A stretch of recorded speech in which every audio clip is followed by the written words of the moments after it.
Magandang araw, tara samahan niyo akong maglinis at mag-ayos dito sa aming munting bakuran. Inumpisahan ko na nga ang paglilinis dito sa aming bakuran 2 araw bago sumapit ang bagong taon. December 31 na ngayon pero ngayon ko lang na-upload itong video na to. Tayong mga nanay halos araw-araw naman tayo naglilinis at nag-aayos sa ating tahanan pero aminin natin, nakaugalian na natin na kailangan or dapat malinis ang bahay bago sumapit ang bagong taon. Siyempre tayong mga nanay hindi natin palalampasin na matapos ang taon na hindi tayo nakapag-general cleaning sa ating mga bahay.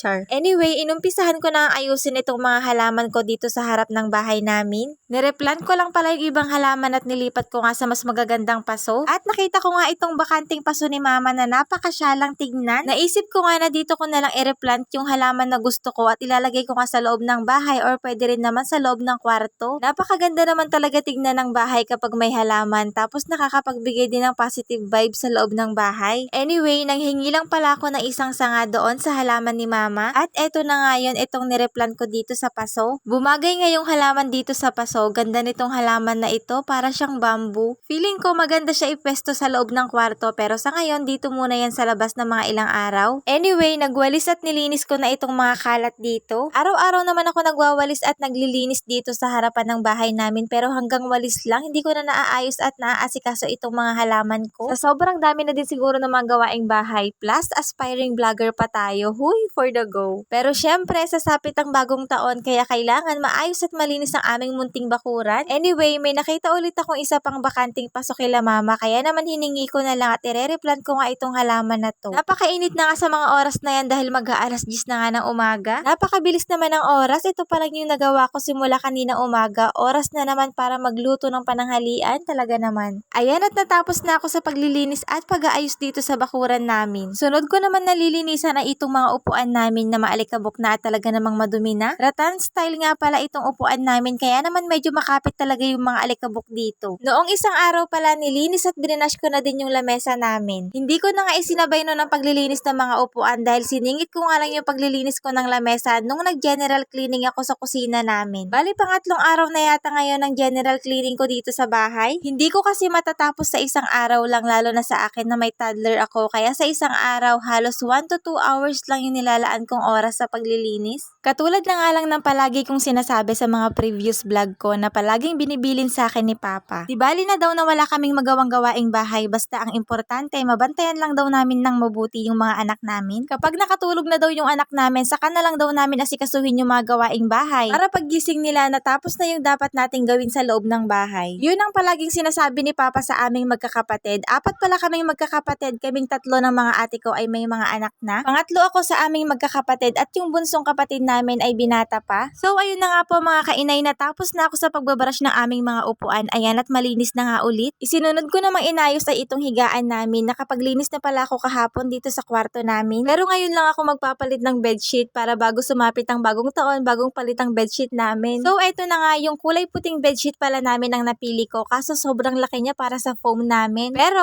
okay lang yan dahil meron nga akong nabili sa TikTok shop na bedsheet suspender. Napanood ko nga sa isang mommy vlogger na may nabili siyang bedsheet pero king size tapos yung foam nila ay queen size. So malaki siya para sa foam nila. Kaya ayun, bumili siya ng bedsheet suspender. Nung napanood ko nga ay nag-order din ako kaagad. At kahit pala sakto lang yung bedsheet nyo sa foam nyo ay pwede nyo pa rin gamitan ng bedsheet suspender para hindi palaging natatanggal yung bedsheet sa foam. Lalo na nga sa mga edge ng bedsheet tapos malikot pa kayong matulog. Ewan ko ba kung nagigets nyo yung sinasabi ko basta napaka-useful nitong bedsheet suspender na to. Nabili ko lang ito sa murang halaga kaya kung gusto nyo din itong bedsheet suspender ilalagay ko na lang yung link sa comment section. Ayan at natapos ko na ang ilagay yung bedsheet suspender. O diba, tignan nyo naman yung outcome mga kainay, mas maganda ng tignan yung bed. Ang sarap na ulit matulog dito, parang gusto ko na ulit matulog. Char. Anyway, yun lamang muna for today's video. Salamat sa panonood. God bless.